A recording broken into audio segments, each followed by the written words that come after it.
দেখতে দেখতে ১ মাস কিন্তু হতে চললো আমাদের অ্যানিভার্সারি। আর সেই দিনকে যে কেকটা আমরা কেটেছিলাম, সেই কেকটার কেক বোর্ডটা আমি যত্ন সহকারে রেখে দিয়েছিলাম, নতুনভাবে নতুন একটা রূপ দেবো বলে। আর ১ মাস পর আজকে কিন্তু সেই কেক বোর্ডটা নিয়ে বসেছি নতুন কিছু বানানোর জন্য।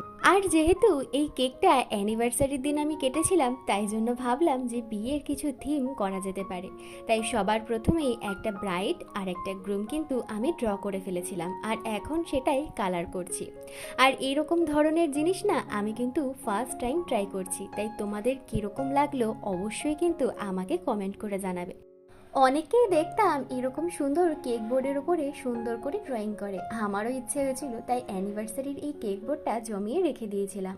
আর এই দেখো, এটা হচ্ছে আমার কেক বোর্ডের ফাইনাল লুকটা। কীরকম লাগলো অবশ্যই কিন্তু আমাকে কমেন্ট করে জানিও। ভালো লাগলে চ্যানেলটা সাবস্ক্রাইব করে দিয়ে পাশে থেকো। টাটা।